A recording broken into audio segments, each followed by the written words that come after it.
আমার এই 4000 থেকে 32 রিডাকশনটা করব, তখন আমার একটা এডিশনাল কস্ট আছে রিডাকশনের জন্য। মানে 4000 থেকে 32 হওয়ার কারণে আমার এমপিএ রিডিং কমার কারণে কস্ট কতটুকু কমলো, আর রিডাকশনের জন্য এডিশনাল কতটুকু হলো। তো সব মিলে দেখা যাচ্ছে যে একটা রাইজারে 2বার বা 3বারের বেশি রিডাকশন করলে সেটা খুব বেশি লাভজনক হয় না। আমরা সচরাচর 2 থেকে 3বার পর্যন্ত করি। অর্থাৎ 4000 হলে তোমার একটা পর্যায়ে 100 করি, তারপরে গিয়ে তোমার 2000 করি। আবার আপনি আচ্ছা জানবেন আচ্ছা এখনকার বিল্ডিং গুলোতে সবচেয়ে বড় যে লোডটা, বিআরএফ এর যে লোডটা, এটা কিন্তু থাকে ছাদে। তো সমস্যাটা হয় যে বড় একটা লোড কিন্তু আমার টপ ফ্লোরে, তো যার কারণে হ্যাঁ, চাইলেও কিন্তু ভিআরএফ ভিআরএফ কিন্তু এখন অনেক কমার্শিয়াল বিল্ডিং এ কিন্তু ফ্লোরাইজ নিয়ে নিচ্ছে। কারণ যদি 30 তলা একটা বিল্ডিং আমি এখন নতুন ডিজাইন করছি, এটা সবগুলো ওই 30 তলার উপরে নেওয়া সম্ভব হচ্ছে না। আবার পাইপলাইন 30 তলা থেকে নিচতলা বা 30 তলা থেকে 15 তলা পর্যন্ত নিয়ে আসা সম্ভব হচ্ছে না। এই জন্য কিন্তু ভিআরএফ এর লোডটা প্রতিটা ফ্লোর ওয়াইজ আমাদেরকে আর্কিটেক্ট জায়গা দিয়েছে। আমরা কিন্তু ভিআরএফ লোডটা, ইলেকট্রিক্যাল লোডটা আমরা ওইখানে দিয়ে রিপন ভাই, রিপন ভাই, আমি হচ্ছে জি এসবিএস এক্সপার্ট, ঠিক আছে? তো আমরা আমি মোটামুটি আপনাদের সঙ্গে এই সব বিষয়ে না না আছি আছি। ঠিক আছে। নাজমুল ভাই ওনার প্রেজেন্টেশনটা শেষ করুক, কারণ আমরা কোশ্চেন পর্বটা পরে রাখতেছি আবার। আচ্ছা আচ্ছা আচ্ছা আচ্ছা ঠিক আছে। সমস্যা নেই, আপনারা যে কোনো ইনফরমেশন আপনারা শেয়ার করেন, পাশাপাশি আপনার পার্সোনালি আমার সাথে কন্ট্যাক্ট করতে চান করে আমার সাথে শেয়ার করেন, কোনো সমস্যা নেই। ওকে, আমরা তাহলে আচ্ছা, thank you, এতক্ষণ ধরে দেখলাম যে 16 ওস কেবল বা অনেকগুলো কেবলকে আমরা উপরে পর্যায়ক্রমে ফ্লোর ওয়াইজ না নিয়ে কিভাবে খুব স্মার্টলি একটা বার দিয়ে বা ছোট্ট একটা পার্ট দিয়ে আমি কিভাবে টপ ফ্লোর পর্যন্ত নিয়ে যাব। ঠিক আছে, এটাকে আমরা যদি সেম ইন্ডাস্ট্রির কথা চিন্তা করি, সেম ঘটনা কিন্তু। অর্থাৎ আমার একটা ইউটিলিটি রুম আছে, ধর একটা স্পিনিং মিল, ইউটিলিটি রুম থেকে শুরু করে আমার 20টা রিং আছে। তো আমি কিন্তু পর্যায়ক্রমে ভাবে রিং গুলোতে পাওয়ার দিব। যদি আমি কেবল দিতাম, তাহলে শুরু থেকে ইউটিলিটি রুম থেকে 20টা কেবল যেত 20টি স্পিনিং এর জন্য, রিং এর জন্য। আর এখন আমার একটা যাচ্ছে, একটা গিয়ে সে হচ্ছে আমার ওই রুমের ইটাতে সে হচ্ছে যে ই করে দিচ্ছে, মানে প্রত্যেকটা একসাথে 20টা রিং এর জন্য না গিয়ে সে একটা বিবিটি যাচ্ছে, সেখান থেকে 20টা রিং কে সে ডিস্ট্রিবিউট করছে। ওকে, এখন আমরা একটা ভিজুয়াল ইস্যুতে আসি। সেটা হচ্ছে যে আমার একটা 20 তলা বিল্ডিং, আমি ধরেন 15 তলা বা সবগুলো চিন্তা করেছি কমার্শিয়াল অফিস ভাড়া দিব বা ই ভাড়া দিব। এখন কোন একটা ফ্লোর আসলো যে না, 3টা ফ্লোর মিলে একজন একটা হোটেল করবে, বা একটা ফ্লোর গ্রামীণ ফোন তার সার্ভার সেন্টারের জন্য দিবে, বা অন্য কিছু একটা। বা হতে পারে আমি এলাকার একটা বিল্ডিং তৈরি করেছি, আমার প্ল্যান ছিল ছোট ছোট মার্কেট করবো, এই করবো, কিন্তু হঠাৎ করে আমাকে কেএফসি বললো না, আমি আপনার একটা ফ্লোর করে নিয়ে আমি একটা কেএফসি শুরু করবো। এখন তো আমার ফ্লোর লোডটা বেড়ে, কারণ আমি তো যখন বিল্ডিংটা করেছি তখন তো আমি ধরেছি যে প্রতি ফ্লোরে আমার 100 কিলোওয়াট করে লোড আছে, 20টা কিলোওয়াটের জন্য আমার 2000 কিলোওয়াট লোড আছে। কিন্তু এখন দেখা গেল যে আমার প্রতি ফ্লোরে 100 আছে বা কোনোটা 50 আছে, 60 আছে, কিন্তু একটা ফ্লোরে এসে 100 জায়গায় 400 লাগছে। এখন আমি কিভাবে ওই ফ্লোরটাকে ম্যানেজ করবো? তাহলে কিন্তু আমার দেখেন, আমি যদি স্লাইডে এসে আসি, তাহলে আমার প্রশ্নটা আসছে যে need to add more load on the floor. মানে আমি একটা ফ্লোরে আমার বেশি লোড আছে, বা একটা ফ্লোরে আমি পুরোটা একজনকে ভাড়া নেই, 2জনকে ভাড়া দিচ্ছি। এখন আমার একটা মিটার দিতে পারছি না, বা 2জনকে তো আমাকে আলাদা আলাদা লোডটা শেয়ার করতে হচ্ছে। একজনের অফিস শনিবার বন্ধ, আর একজনের শনিবার খোলা। তা আমি মেইনল্যান্ড বন্ধ খোলা রাখলে তো পুরোটা খোলা থাকে। এখন যদি শনিবার দিন যার বন্ধ অফিস সে তো খোলা রাখবে না, তারপর আমার ডিস্ট্রিবিউশনে কিন্তু সমস্যা হয়ে গেল, নিচ থেকে আমাকে আলাদা নিয়ে আসতে। তখন আমি যেটা করতে পারি, নর্মাল কনভেনশন সিস্টেমে আমার কি করতে হবে? নর্মাল কনভেনশন সিস্টেমে আমাকে নিচ থেকে কিন্তু এই কেবলটাকে নিয়ে আসতে হবে। সেক্ষেত্রে আমাকে কি করতে হবে দেখেন, কেবল সিস্টেম আমাকে কি করতে হবে, পুরো সিস্টেমটা লোডটাকে রিভাইজ করতে হবে যে আমার এই ফ্লোরের লোডটা বেড়ে গেছে, তো এখন আমার লোড ক্যালকুলেশনে কত লোড আসতেছে, যেটা আমি বললাম যে 100 পরিবর্তে 400 হতে পারে। হ্যাঁ, এরপরে আমাকে ওই অনুযায়ী আমাকে কেবলটা চেঞ্জ করতে হবে এবং এমডিবি ব্রেকার চেঞ্জ করতে হবে। আমাকে কেবলও চেঞ্জ করতে হবে, এমডিবি ব্রেকার। এখন হতে পারে আমি সবগুলো ফ্লোরের জন্য 100 অ্যাম্পিয়ারের ব্রেকার লাগিয়েছি, এখন লাগবে আমার 400। 400 ব্রেকারের সাইজ আর 100 ব্রেকারের সাইজ এক না, সো আমি বসাতে গিয়ে বিপদে পড়ে যাবো। স্বাভাবিক, আমার এমডিবি তখন মডিফাই করা লাগতে পারে। এমডি মডিফাই প্লাস এই যে 16 নোস কেবল তুলেছি, সেখান থেকে আমাকে ওই একটা কেবলকে খুলে বের করে ওই ফ্লোরটাকে চেঞ্জ করতে হবে। বেশ ডিফিকাল্ট জব। যারা এই সেক্টরে আছেন তারা জানে, বিশেষ করে যারা ফ্যাক্টরি মেইনটেনেন্সে আছেন সবচেয়ে তারা বেশি সাফার করেন এই ক্ষেত্রে। মালিক হুট করে একটা মেশিন এনে দেয়, এনে দিয়ে বলে এটাকে পারাপ করো। মানে মালিকের কিন্তু এত চিন্তার দরকার নেই কি আছে না আছে, সে দেখছে তার ফ্লোরে এই জায়গাটা এতদিন স্টোর ছিল বা এখানে ফিনিশ গুড কিছু টেম্পোরারি গুড রাখা হতো, ওই গুডস গুলো সরাই ফেলো, এখানে মেশিনটা বসো। এখন আমার এমডিপি তে পাওয়ার নাই থাকতে পারে, আমার কেবল লাইন টানা আছে, কেবল ট্রেনের মধ্যে সেম ডিফিকাল্টিস হতে পারে। সেক্ষেত্রে বিবিটির ক্ষেত্রে কি হবে দেখুন, বিবিটির ক্ষেত্রে আমাকে দুইটা কাজ করতে হবে।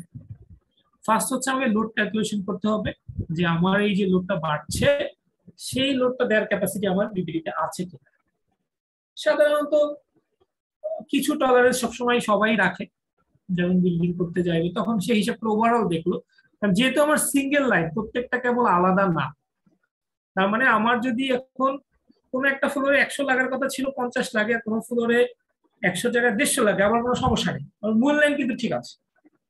তো আমি এখন কি করব, যে দুইটা ফ্লোরে আমার লোডটা চেঞ্জ হচ্ছে, আমি যদি ক্যালকুলেশন করে দেখি যে আমার লোডটা চেঞ্জ হয়নি, আমার টোটাল লোড ঠিক আছে বা আমার বিবিটির সাইজ ঠিক আছে, তখন কিন্তু আমি শুধুমাত্র ওই দুইটা ফ্লোরে কি করব, আপনারা আমার একটু স্লাইডের দিকে খেয়াল করেন।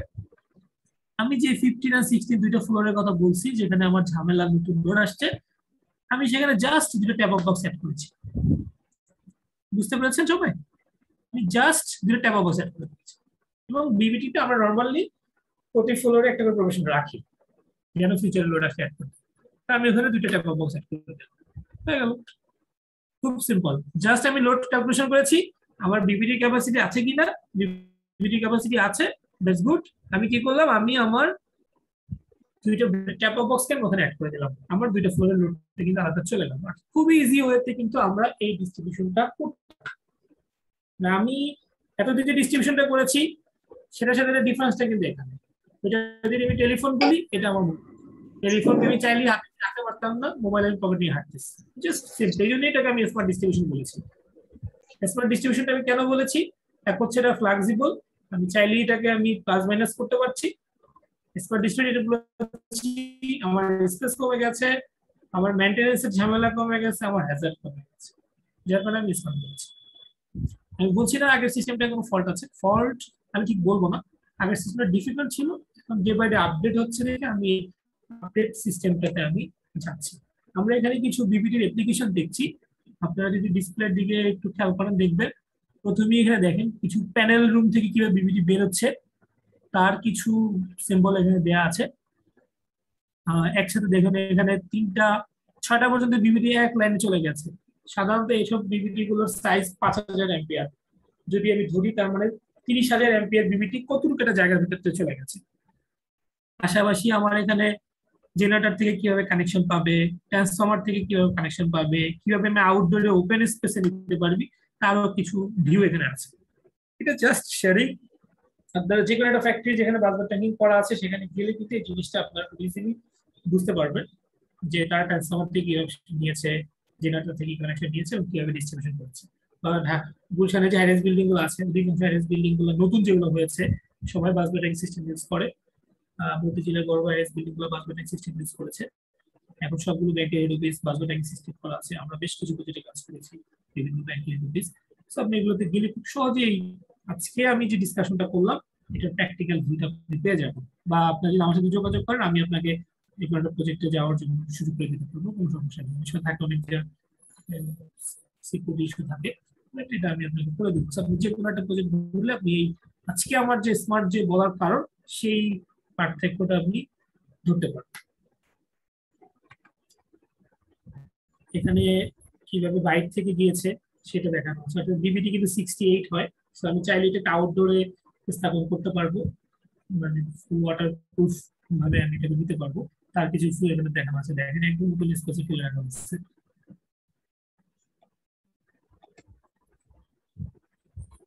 আমি এখন বাসবার ট্যাঙ্কিং সিস্টেম একটু ডিটেলস মানে টেকনিক্যাল ডিসকাশনে যাচ্ছি। এখানে আমি একটু বলে রাখি, আমি শুরুতেই বলেছি যে আমি ক্রসওয়ার্ল্ড অন্যান্য আরো কিছু ব্র্যান্ড নিয়ে কাজ করে, আমরা ক্রসওয়ার্ল্ড ডিস্ট্রিবিউটর। সো আমার কাছে অনেক বেশি ইনফরমেশন আছে দেখে আমি আজকে মডেল হিসাবে আমি জাস্ট এখানে নিয়েছি, বাট এটা আপনাদের সাথে শেয়ার করার জন্য। আপনি যদি সেম জিনিসটা স্নাইডারে যান, স্নাইবো সেম, আপনি সিমেন্সে যান সেম, বা অন্যান্য ব্র্যান্ডে যান সেম, মানে ব্রেকার যেমন সবারই অলমোস্ট কাছাকাছি রেটিং, কাছাকাছি দেখতে, কাছাকাছি ধরন। আপনি যদি একটা 63 এম্পিয়ার এবিবি ব্রেকার নেন, সিমেন্স এর ব্রেকার নেন, কিন্তু অলমোস্ট কাছাকাছি, অথবা কিছু প্লাস মাইনাস ফিচার আছে, বাকি অলমোস্ট কাছাকাছি। বিবিটি ক্ষেত্রেও সেম। আমরা এই স্লাইডটাতে যাওয়ার আগে আমরা একটা বিবিটির উপর একটা ভিডিও দেখি, তাহলে আমার মনে হয় যে আমরা বিবিটি নিয়ে আরো একটা ভালো নলেজ শেয়ারিংটা পাবো, মানে জিনিসটা আসলে কিরকম ভাবে কাজ করে। আমরা শুরুতে করেছিলাম, আবার একটু দেখে নিলাম প্র্যাকটিক্যালি বিবিটি দেখলাম।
Thank you. আমরা একটা বেসিক কি দেখলাম, আমরা লাস্টে যদি সময় পাই তাহলে ভিডিও ইনস্টল করে তার একটা ছোট ভিডিও আমরা দেখবো। এবার আমি একটু টেকনিক্যাল ডিটেলস দেই। টেকনিক্যাল ডিটেলস আসলে আপনার সাথে শেয়ার করার এটা উদ্দেশ্য আমি আপনাকে বলি। এখন যে বিজে ফ্যাক্টরি গুলো হচ্ছে, যারা মেইনটেনেন্সে আমরা কাজ করছেন বা এসে কাজ করছেন, সবারই আসলে এই জিনিসটা জানা দরকার। কারণ আমি আমার দীর্ঘ একটা এক্সপিরিয়েন্স আমি দেখেছি, আমরা আসলে বিবিটির অনেকই বেসিকটা বুঝি না। যারা বিবিটি নিয়ে ইউজ করে তারা, যার কারণে তারা বিভিন্ন ধরনের সমস্যা পড়ে।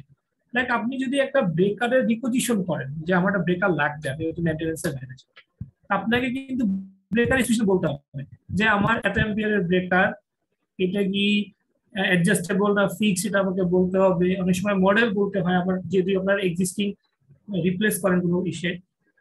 তো সেক্ষেত্রে কিন্তু আমাদেরকে ওই জিনিসটার বেসিকটা জানতে হয়, নইলে কিন্তু আমি ওই রিপোজিশনটা করতে পারবো না। তেমনি আপনি যদি বিবিটিরও কখনো পারচেস করতে চান, আপনাকে বিবিটি কিছু বেসিক জানলে আপনার এই পারচেস করা ক্ষেত্রে সুবিধা হবে। বা আপনি যদি বিবিটি রেগুলার অপারেশনে থাকেন, আপনার জন্য তখন অনেক ইজি হবে এই অপারেশনটাকে কন্টিনিউ করাটা। অর্থাৎ আপনি তখন বেসিকটা বুঝলেন আমার বিবিটির রেটিং কি হয়, বিবিটি কিভাবে হয়, বা কিভাবে এটা বিবিটি ডিজাইন করবে, তো আপনার জন্য ইজি হয়ে যাবে। ওকে,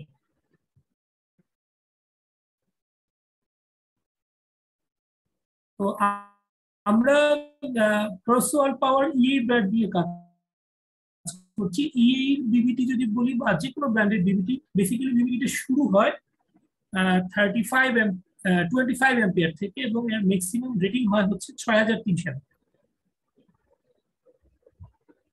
25 এম্পিয়ার থেকে শুরু করে 6300 এম্পিয়ার পর্যন্ত মূলত বিবিটি হয়ে থাকে।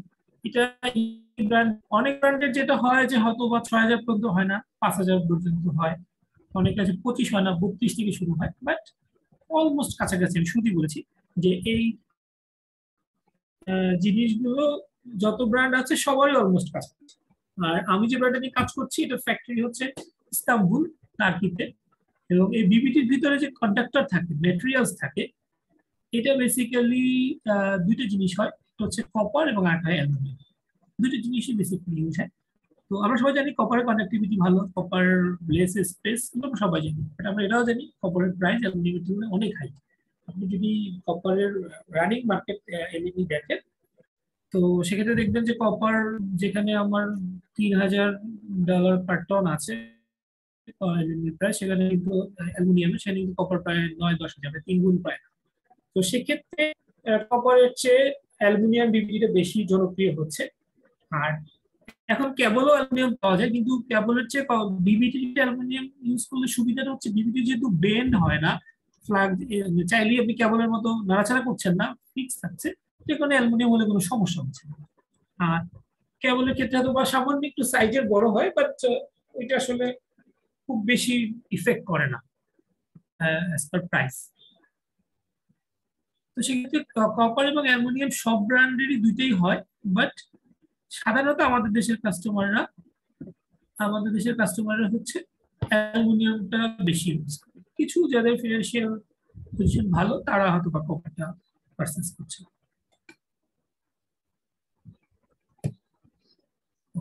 আমরা এবার দেখবো যে আসলে বিবিটির ভিতরকার অ্যারেঞ্জমেন্টে কিভাবে থাকে। সাধারণত বিবিটির উপরে দেখেন, আমার এই যে ছবিটা আছে, ছবিটাকে যদি আপনি একটু খেয়াল করে দেখেন তাহলে বুঝতে পারবেন। আমার প্রথমে সর্ব উপরে যে পার্টটা থাকে এটা আমার হয় অ্যালুমিনিয়াম হবে বা হচ্ছে আমার স্টিল হবে।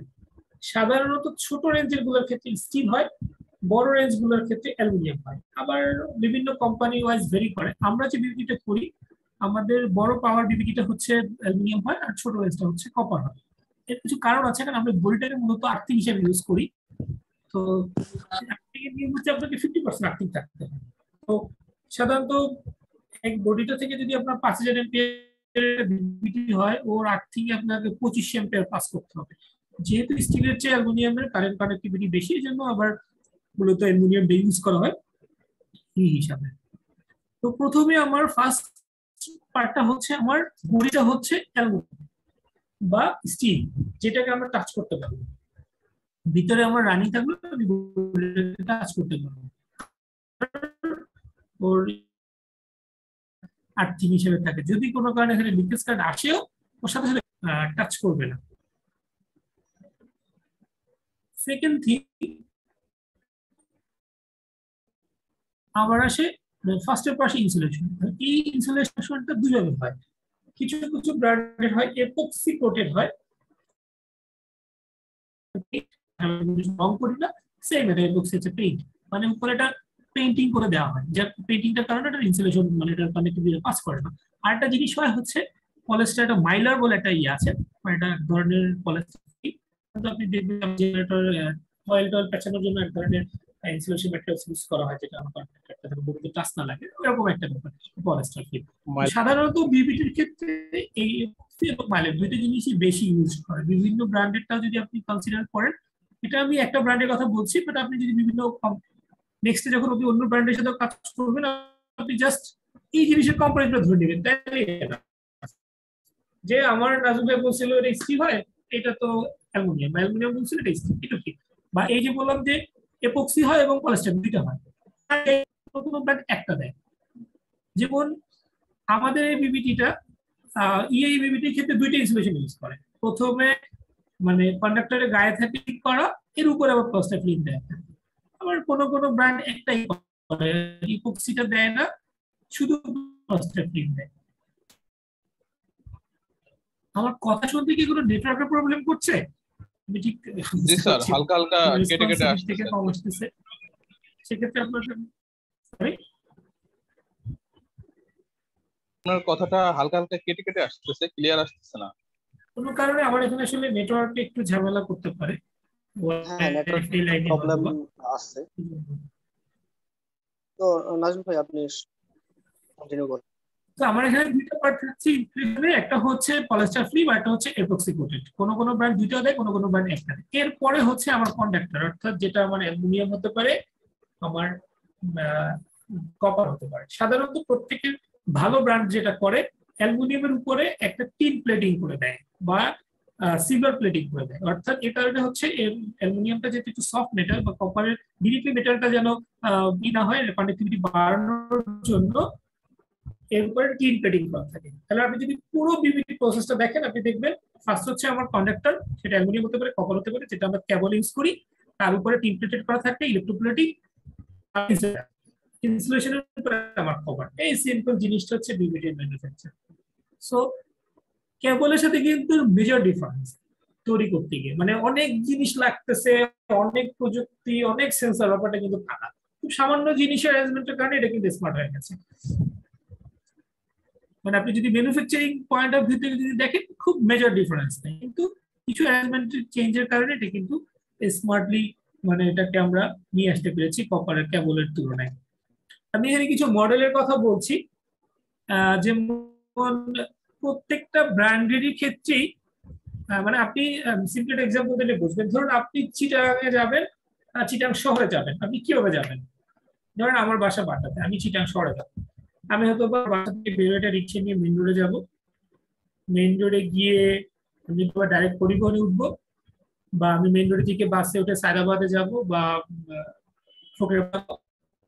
একটা কোচে উঠবো যেটা চিটাগাং শহরে যাবে। চিটাগাং এখানে নামলাম বা এসে নামলাম, ওখান থেকে আমি আবার একটা রিক্সা নিয়ে আমি আমার যে অফিসে বা আমার এখানে এটা আমার যাওয়ার। তবে যদি আপনি বিদ্যুতের নেটওয়ার্কটা দেখেন, আপনি যদি বাংলাদেশের ওভারঅল বিদ্যুৎ সিস্টেমটা দেখেন সেটা কিভাবে পরীক্ষিত হয়, আপনি দেখবেন যে আমার জেনারেশন ভোল্টেজ হচ্ছে 11,000, সেইটাকে আমি স্টেপ আপ করে চলে যাচ্ছি 31,000-এ, 1,32,000 ব্যবহার করছি না, সেটা আমার এন্ডে এসে স্টেপ আপ হয়ে হচ্ছে 33,000, দেন সেখান থেকে স্টেপ আপ হয়ে 11,000, 11,000 থেকে স্টেপ আপ হয়ে 20 ভোল্ট, সেটাকে আমি ইউজ করছি। এই যে কতগুলো স্টেজ ডিস্ট্রিবিউশনের ক্ষেত্রে, ট্রান্সপোর্টেশনের ক্ষেত্রে, বিবিডির ক্ষেত্রেও এই ডিফারেন্স গুলো মূলত এই কারণে হয়। আমার কথা কি বুঝতে পেরেছেন কিনা? অর্থাৎ সব পাওয়ারের মানে নেচার তো এক হবে, 4,000 এম্পিয়ারের নেচার আর 40 এম্পিয়ারের নেচার তো এক হবে না। সো যত এম্পিয়ার বেশি হচ্ছে ওর সেফটিটা আমার তত এনশিওর করতে হচ্ছে, ওর ডিস্ট্রিবিউশনের ধরনটা আমার তত বেশি কি হচ্ছে, তার উপরে ভিত্তি করে কিন্তু আমার আসলে এই মডেলগুলো, আপনি যদি আমার এই মডেল গুলোকে যদি দেখেন, এখানে বলা আছে কে লাইন এমভি মিডিয়াম ভোল্টেজ মানে 11,000 সিস্টেমের জন্য, মানে হাই ভোল্টেজ লাইন যেটাকে মানে এসটি সাইটের জন্য, দেন হচ্ছে কেএক্স বিবিটি 6,300 পর্যন্ত, এটা মেইনলি মেইন ডিস্ট্রিবিউশনের ক্ষেত্রে ইউজ হয়। এরপর ফাস্টেজিন বিবিটিটা বেসিক্যালি ইউজ হয় হচ্ছে আমার যেখানে আমার ইটা নেই, অর্থাৎ মানে IP68 যখন আমার দরকার, অর্থাৎ আমি পুরোপুরি এটাকে আউটডোর থেকে, মাটির উপর থেকে হতে পারে, মাটির নিচ থেকে হতে পারে, সেই জায়গাগুলোতে আমরা কাজ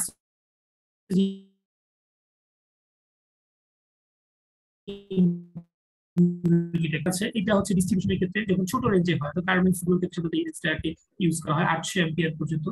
আবার ছোট বিল্ডিং ধরুন আমার 6-8 তলা একটা বিল্ডিং, 10 তলা একটা বিল্ডিং, তখন আমার রেঞ্জটা তো কম, তখন আমি 800 এম্পিয়ার হলে আমি এই বিবিডিটা ইউজ করছি। এর চেয়ে যখন আরো কম আসবে তখন আমার এমকে মডেল আছে, তার চেয়ে কম আসলে আমার ক্যাপ মডেল আছে, এভাবে আমার বিভিন্ন মডেল গুলোকে ভাগ করা আছে রেঞ্জের সাথে সাথে। অর্থাৎ আমি বলেছি 25 থেকে 6,300 হয়, সবগুলো বিবিটি দেখতে একই রকম না, সবগুলো বিবিটির হচ্ছে এই সিস্টেমটা একই রকম না, কিন্তু আমি যদি করতে চাই রেঞ্জ অনুযায়ী প্রোটেকশন সিস্টেম ওর ম্যানুফ্যাকচারিং গঠনটা আলাদা হয়, এবং ওই অনুযায়ী তখন ও বিভিন্ন মডেল গুলোকে ও ইউজ করে।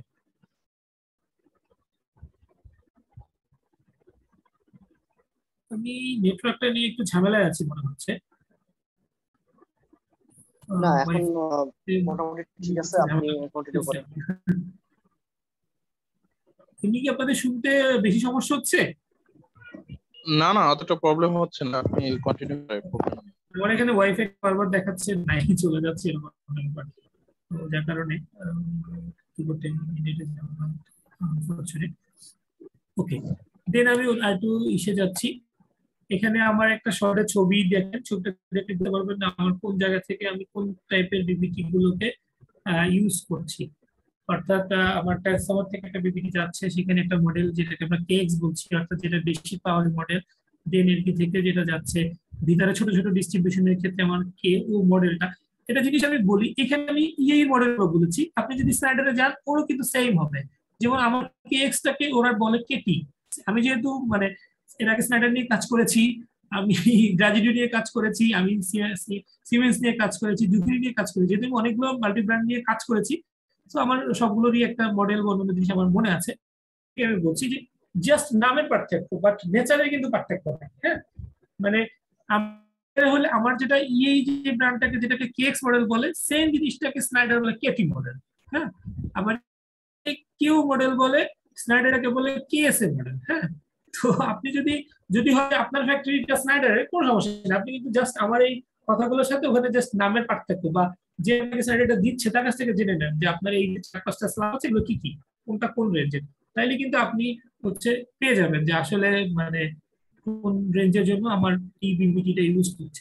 আমি এখানে আইটেম ওয়াইজ প্রত্যেকটা নিয়ে একটু শর্ট ডিসকাস করি। এটা মিডিয়াম ভোল্টেজ, এটা আমাদের দেশে এখন পর্যন্ত ইউজ হয়নি, বাট এটা ইউজ হয় বাইরের দেশে ইউজ হয়। আমাদের দেশে 11 কেবির জন্য আমরা সাধারণত কেবলটাকে প্রেফার করি, যেহেতু ইসে আছে। এরপরে হচ্ছে কেএক্স মডেল, এই মডেলটা সাধারণত পাওয়ার ডিস্ট্রিবিউশন সবচেয়ে বেশি ব্যবহার হয়। এই মডেলটা যেটা হয়েছে এটাকে বলা হয় স্যান্ডউইচ টাইপ, মানে কম্প্যাক্ট একটা, মানে যেহেতু আমার অনেক রেটিং বড় পাওয়ার বাট অল্প জায়গার মধ্যে আসতে হবে, এই জন্য এটাকে স্যান্ডউইচ করা হয়। স্যান্ডউইচ মানে ভিতরে কোনো জায়গা খালি থাকে, একদম গাদাগাদি করে স্যান্ডউইচের মধ্যে করে তৈরি করা হয়। এখানে হচ্ছে ফিচার আছে, আমি শেষে সবাইকে যদি চান আমি স্লাইডগুলো আপনাদেরকে পাঠিয়ে দিতে পারবো, বা আমার কাছ থেকে যদি কারো দরকার হয় এগুলো নিয়ে নিয়ে আপনি এগুলো ডিটেলসটা বুঝতে পারবেন যদি আরো ডিটেলস জানতে চান। এই বিপিটি গুলো IP55 হয়, 65 হয়, 67 পর্যন্ত হয়। অর্থাৎ 67 পানি পড়লে সমস্যা নেই, কিছু টাইম ও সাস্টেন করতে পারবে, কিন্তু ওটা একদম পানি ভিজে রাখা যাবে না। বিভিন্ন এই রেঞ্জটা হয়। আমি বলেছিলাম IP68, এটা হচ্ছে আমার এই সিআর মডেলটা। আমি বলেছি যে প্রত্যেকটা কিন্তু মডেলের নাম আলাদা বাট জিনিস এক, মানে বাকি ফিচার 90% সেম, হয়তো ওর দুইটা স্পেশাল ফিচার আছে, দুইটা স্পেশাল ফিচার আছে, বাট বাকি জিনিসগুলো কিন্তু আমার সেম। তো এই যে কাস্টেজিন যেটা, এটা হচ্ছে কাস্টেজিন ট্রান্সফার সম্পর্কে আপনারা জানেন, মানে একদম ঢালাই করে দেওয়া হয়, সিমেন্ট এবং ঢালাই হবে থাকবে, ঢালাই করে আপনি যেখানে সেখানে ফালাই দেবেন, পানি নিচে রাখেন, কেবলের মধ্যে রাখেন, মাটির নিচে রাখেন, কোনো সমস্যা নেই, ও ছোট থাকবে। ঠিক আছে, ওর এটা হচ্ছে ওর একবার আপনি সেটিং করবেন, ঢালাই করে একবারে কম্প্যাক্ট করে দিবেন, এরপর আপনি এটাকে রেখে দিবেন, ওরা কাভার করে কিছু লাগবে না। এরপর আমি বলেছিলাম কেবি মডেল, এটা মূলত কেএক্স এর একই, শুধু এটার বডিটা হচ্ছে স্টিল, এটা কম ইউজ হয়। মডেল, এটা মূলত এয়ার ইনসুলেশন হয়, অর্থাৎ আমি আগে যেটা বলেছিলাম যে ভিতরে থাকে এপক্সি থাকে, কিন্তু এটার ক্ষেত্রে এগুলো থাকে না, জাস্ট একটা ফ্রেমের মধ্যে থেকে কন্ডাক্টরটাকে নেওয়া হয়। আর ওই ফ্রেম যেমন ভাবে তৈরি করা হয় দুইটা দুইটা কন্ডাক্টর কাছাকাছি আসার কোনো সুযোগ না পায়, একটা নির্দিষ্ট এয়ার এটা থাকে, যার কারণে এটাকে বাতাসটা এখানে ইনসুলেশন হিসেবে কাজ করে। মূলত রেপিড ডিস্ট্রিবিউশনের ক্ষেত্রে এই জিনিসটি ইউজ হয়, গার্মেন্টস এর সুইং ফ্লোর, হ্যাঁ, বা ছোট ডিস্ট্রিবিউশনের ক্ষেত্রে যেটা ম্যাক্সিমাম আপ টু 800 পর্যন্ত হয়। এটা হচ্ছে আরো ছোট রেঞ্জের জন্য, 160 রেঞ্জের জন্য। এটা হচ্ছে সবগুলোর ফিচার সেম, জাস্ট এম্পিয়ার এর সাথে ভেরি করে এর অ্যাপ্লায়েন্স গুলোকে ডিপেন্ড করে, অর্থাৎ আপনার বিল্ডিং এর নেচার, বিল্ডিং পাতলা বা আপনার ফ্যাক্টরি কেমন কত বড়, এর উপরে আবার এই মডেলগুলো ডিপেন্ড করে। এটা হচ্ছে লাইটিং এর জন্য, আমাদের ইন্ডাস্ট্রিতে দেখবেন এই শেডগুলো ঝুলানো থাকে, সেইটা লাগানোর জন্য এই মডেলটা ইউজ করা হয়। ট্রলি বিবিটি, ট্রলি বিবিটিটা হচ্ছে মানে মুভ করবে, সাধারণত আপনাদের দেশে আমাদের দেশে ট্রেন গুলো থাকে, ট্রেন গুলোতে এই ধরনের এর ভিতরে রেলের চাকার মতো পাত থাকে, পাতগুলো টেনে নিয়ে গেলে ইলেকট্রিসিটি যাতায়াত করবে, ব্যাপারটা এরকম। আবার গার্মেন্টস গুলোতে আপনি দেখবেন যে কাটিং টেবিল যেটা হয় ওইটা অনেকটা এইভাবে করে হয়, অর্থাৎ ট্রলি গুলো মুভ করবে এবং ওখান থেকে সরাসরি কাটিং টেবিলে পাওয়ারটা পাবে। সাধারণত আমাদের দেশে কাটিং টেবিলের জন্য এই বিবিডিটা বেশি ইউজ হয়, এবং হচ্ছে ট্রেনের জন্য ট্রলি বিবিডি বলে। এখানে কিছু ট্যাপ অফ বক্সের ছবি আছে। সাধারণত আমি বলেছিলাম যে ট্যাপ অফ বক্সটা হচ্ছে আমার যেটা থেকে পাওয়ারটা বের হচ্ছে, ডিস্ট্রিবিউশন হচ্ছে সেটা। সরি, আমি একটু ফাঁকে একটু কথা বলে নিই। আমি দেখতে পেলাম আমাদের সাথে জয়েন করেছে ইঞ্জিনিয়ার হাসপাতাল স্যার, উনি অনেক সিনিয়র মানুষ, আমি অনেক সৌভাগ্যবান, স্যার আমাদের সেশনে জয়েন করেছে। স্যার কি শুনতে পাচ্ছেন আমার কথা?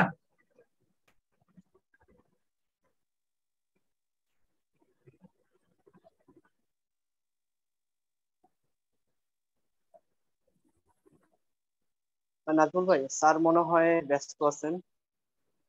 স্যার মিউট করা, আচ্ছা ঠিক আছে স্যার, যদি একটু সময় করে আমার সাথে কথা শেয়ার করেন আমরা খুশি হব। আর স্যার আমাকে বলেছিল স্লাইডটা শেয়ার করার জন্য, আমি অবশ্যই স্যার আপনার হ্যাঁ অবশ্যই শেয়ার করব। আমি স্লাইডটা শেয়ার করে দিব। আর যদি আর কোনো লাগে আমি তাদেরকেও শেয়ার করে দিব। আসলে নলেজটা সবার জন্য open, যে জানতে আমার কাছে আমি জানাবো, আমার কাছে যেটা আছে অবশ্যই। জি, এখানে আমি ট্যাপ বক্সের কথা বলেছিলাম। ট্যাপ বক্স গুলো বিভিন্ন রেঞ্জে, মূলত বাসবার ট্র্যাকিং সিস্টেম থেকে পাওয়ারটা আউট হওয়ার ডিস্ট্রিবিউশন হওয়ার পয়েন্ট হচ্ছে ট্যাপ। পানির লাইন থেকে যেমন একটা কলের মাধ্যমে আমরা নিয়ে আসি, কল যেটাকে আমরা ট্যাপ বলি না, সেম ব্যাপারটা। অর্থাৎ আমার মেইন যে বাসটা সেখান থেকে বিদ্যুৎটাকে আউট করার জায়গাটা হচ্ছে আমার ট্যাপ অফ বক্স। মানে ট্যাপ অফ বক্সটা একদম ছোট্ট, যদি আমি বলি 10 এম্পিয়ার থেকে শুরু হয়, এটা 1250 এম্পিয়ার পর্যন্ত হয়। অর্থাৎ আমার 10 এম্পিয়ারের সুইং মেশিনের বা লাইটের জন্য প্লাগ থেকে শুরু করে সার্কিট ব্রেকারের রেটিং অনুযায়ী এই রেটিংটা হয়। আর ওই অনুযায়ী ওর সেফটি এবং এর ভিতরে একটা ছোট রেঞ্জের জন্য ফিউজ থাকে, বড় রেঞ্জের গুলোর জন্য সার্কিট ব্রেকার থাকে। অর্থাৎ পাওয়ারটা মেইন লাইন থেকে যাওয়ার ক্ষেত্রে সার্কিট ব্রেকারটা এখানে প্রোটেকশন হিসাবে কাজ করে। এখানে টেস্ট সার্টিফিকেশনের কথা বলা আছে। নরমালি বিবিডির ক্ষেত্রে সার্টিফিকেশন গুলো থাকা উচিত, যেমন গ্রিন গার্ড, সিসমিক, সেটা মূলত আমার হচ্ছে ভূমিকম্প রিটাকে ভাইব্রেশন অ্যাবজর্বের ব্যাপারটা থাকে, ইগল সার্টিফিকেট থাকে। সাধারণত বিবিডির ক্ষেত্রে এই সার্টিফিকেশন গুলো থাকে। আমরা যদি কখনো পারচেস করতে যাই বা বিবিডির কোয়ালিটি চিন্তা করি, আমরা এইগুলোকে দেখলে যে হ্যাঁ তার এই সার্টিফিকেট আসছে কিনা, তার মানে হচ্ছে বিবিডির কোয়ালিটি ইনশিওর করছে। বিশেষ করে টাইপ টেস্ট কিংবা কিউ যেটা, এটা খুব ইম্পর্টেন্ট এক্ষেত্রে। বিবিডি ক্ষেত্রে কিছু রেজিস্ট্যান্স 1000 ডিগ্রি সেন্টিগ্রেডের পর্যন্ত এর পাওয়ার যেটা করেও এর টেস্টিংটা হয়ে থাকে। এখানে ফায়ারের ক্ষেত্রে প্রোটেকশনের কিছু ব্যবস্থা আছে, ফায়ার ব্যারিয়ার যেটাকে বলা হয়। অর্থাৎ একটা ফ্লোরে ফায়ার হলেই যেন সেটা আর একটা ফ্লোরে না যায়, সেই ব্যবস্থাটা এখানে করা থাকে। নর্মালি আমাদের দেশে ফায়ারটা যেটা হয়, একটা ফ্লোর থেকে শুরু হলে বিভিন্ন ফ্লোরে ছড়িয়ে যায় বিদ্যুতের কেবলের মাধ্যমে। তো এখানে ওই এটা আছে, প্রোটেকশনটা থাকে ফায়ার ব্যারিয়ারের মাধ্যমে, যেন অন্য ফ্লোরে এটা না যায়। জি, বিবিডি নিয়ে আমার ডিসকাশনটা এই লেভেলে ছিল। মোটামুটি চেষ্টা করেছি বিবিডির বেসিক জিনিসগুলোকে নিয়ে আসার। আমাদের প্রশ্ন থাকলে আমি করব। পাশাপাশি আমরা সাবস্টেশন নিয়ে কাজ করি, আমি সাবস্টেশন। ভাই আমি একটু কথা বলি, আমরা 8 মিনিটের মতো সময় আছে আমাদের এই সেশনের, সরি 5 মিনিট। তো কারো যদি কোনো কোশ্চেন থাকে এখন তখন পর্যন্ত যে প্রেজেন্টেশনটা দিতে সেটার উপরে, তাহলে আপনারা করতে পারেন, নিজেকে আনমিউট করেন এবং কোশ্চেনটা করেন। আর স্যার আপনি যদি আমাদের সাথে জয়েন করেন তাহলে আমরা খুবই সৌভাগ্যবান মনে করবো আপনাকে। আমি একটু কথা বলতে চাচ্ছি, ইঞ্জিনিয়ার হাসপাতুজ্জামান। জি জি, থ্যাংক ইউ স্যার। জি জি, আমি সরি আসলে আগে খেয়াল করিনি, যদি আমি প্রস্তুত ছিলাম, আমি আবার অফিসার একটা মিটিং ছিল, সেই মিটিং থেকে এসে যখনই আমি দেখছি অ্যালার্ট পেয়েছে, আমি তখন অ্যাটেন্ড করেছি। এটাতে আমি সাথে সাথে আমার অফিসকে জানিয়ে দিয়েছি অ্যাটেন্ড করার জন্য। তো আমি যে বিষয়ে একটু জানতে চাচ্ছি, ইনফ্যাক্ট প্রথমে ধন্যবাদ জানাই যে ধরনের একটা প্রোগ্রামের আয়োজন করার জন্য, এবং সে সাথে একটু আসলে আর একটু মানে অসন্তোষ জানাচ্ছি যে দেখেন মাত্র 8 জন পার্টিসিপেন্টস, এত বড় একটা, এত মানে আপনারা তো কেউ টাকা পয়সা নিচ্ছেন না তাই না ট্রেনিং দেওয়ার জন্য, তো মাত্র 8 জন পার্টিসিপেন্ট এত কম কেন? তো আমাদের সচেতনতা তৈরি করতে হবে এই বিষয়গুলো নিয়ে। আমি মেকানিক্যাল ইঞ্জিনিয়ার হওয়া সত্ত্বেও কিন্তু আমি পার্টিসিপেট করে ফেলেছি যে না, এখন কিন্তু অনেক জায়গাতে আমাদেরকে পুরোটাই মানে পুরো এমইপি নিয়ে ডিসিশন দিতে হচ্ছে। তো সেক্ষেত্রে এটাই, তো আমি একটু রিকোয়েস্ট করবো সবাইকে আসলে পার্টিসিপেট করানোর জন্য। আর আরেকটা বিষয় একটু জানতে চাচ্ছি, সেটা হলো যে এই যে IP65 গ্রেডের বিবিটি, কারণ আমরা কিছুদিন আগে একটা বিবিটি ডিজাইন করেছি একটা হসপিটালের জন্য, IP65 চেয়েছিলাম, কিন্তু কোন একটা কোম্পানি বলছে এটা কস্ট অনেক বেশি হয়ে যাবে। শেষে মানে আউটডোর টাইপ বিবিটি দিয়েছিলাম ডিজাইনে, তো ওনারা এটা বাধ্য করালেন আমাদেরকে ইনডোর টাইপে নেওয়ার জন্য। মানে ইনফ্যাক্ট ক্লায়েন্ট জায়গা দিচ্ছিল না, তাই আমরা বাইরে দিয়েছিলাম ভার্টিক্যাল বিবিটি। এখন ক্লায়েন্ট যেহেতু দাম হিউজ পড়ছে, সেজন্য আপনার ভিতরে দিচ্ছে। এখন একটা বলবেন একটু 65 গ্রেডের IP65 গ্রেডের বিবিটি এবং IP55 গ্রেডের বিবিটি